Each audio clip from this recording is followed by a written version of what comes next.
ఆదర్శనీయుడు యుగ పురుషుడు నందమూరి తారక రామారావు అని పశుసంవర్ధక శాఖ మంత్రి తలసాని శ్రీనివాస్ యాదవ్ కొనియాడారు. ఎన్టీఆర్ జయంతి సందర్భంగా హైదరాబాద్ ట్యాంక్ బండ్ వద్ద గల ఎన్టీఆర్ ఘాట్లో నివాళులర్పించారు. ఈ సందర్భంగా ఆయన మాట్లాడుతూ సినీ నటుడిగా రాజకీయ నాయకుడిగా తన ప్రత్యేకతని చాటుకున్న మహనీయుడు ఎన్టీఆర్ అని అన్నారు. చరిత్రలో ఎన్నటికీ మరవలేని మహామనిషి ఎన్టీఆర్ అని అన్నారు. తెలుగు జాతి గొప్పతనాన్ని యావత్ ప్రపంచానికి చాటిన గొప్ప నాయకుడని కొనియాడారు. ఎన్టీఆర్ శత జయంతిని ఎంతో ఘనంగా జరుపుకోవడం సంతోషంగా ఉందని వ్యాఖ్యానించారు.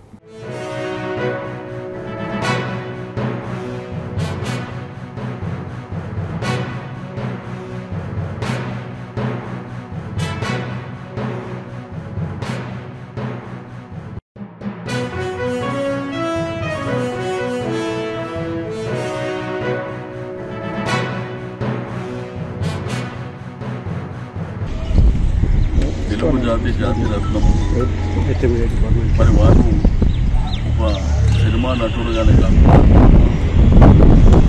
రాజకీయ రంగ ప్రవేశం చేసి 9 మాసాల్లో అధికారాన్ని తెచ్చినటువంటి గొప్ప నాయకుడు. ఆ రోజంతా యంగ్స్టర్స్ కానివ్వండి, మరి చదువుకున్నటువంటి డాక్టర్స్, ఇంజనీర్స్, మరి చాలామందిని రాజకీయాలలో అవసరమైనటువంటి భావనతోటి మరి ఎంతోమందికి అవకాశాలు ఇచ్చి ఈరోజు వారు వేసినటువంటి మొక్కలు సెట్ అయినటువంటి సందర్భం కూడా మనం చూస్తాము. కాబట్టి అటువంటి మహనీయుడు ఆ తర్వాత భారతదేశ రాజకీయాల్లో కూడా ఎన్టీ రామారావు గారి పాత్ర కూడా మరి ప్రపంచానికి తెలిసినటువంటి విషయం మనందరికీ తెలిసింది. బట్ చాలామంది పుట్టడం మరణించడం అనేది చరిత్రలో జరుగుతుంది. కానీ ఎన్టీ రామారావు గారి అటువంటి గొప్ప వ్యక్తి మన చరిత్రలో పుట్టడం అనేది జరగదు.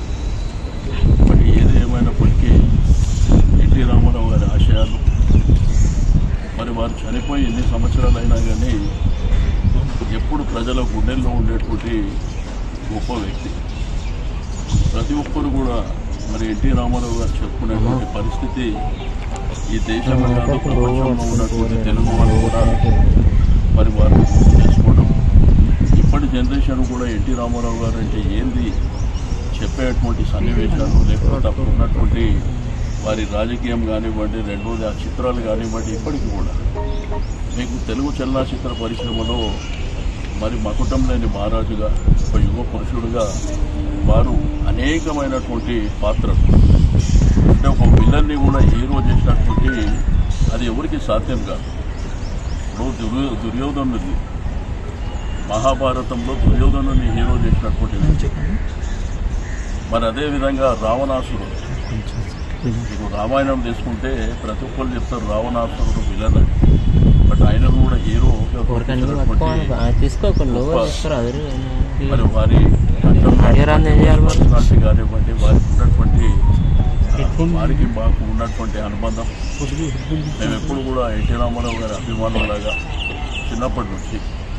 కాబట్టి ఈరోజు శత జయంతి ఉత్సవాలు కాబట్టి రాష్ట్రమే కాకుండా 2 రాష్ట్రాలే కాకుండా యావత్ దేశం ప్రపంచంలో కూడా మరి ఘనంగా జరుగుతున్నటువంటి శుభ సందర్భంలో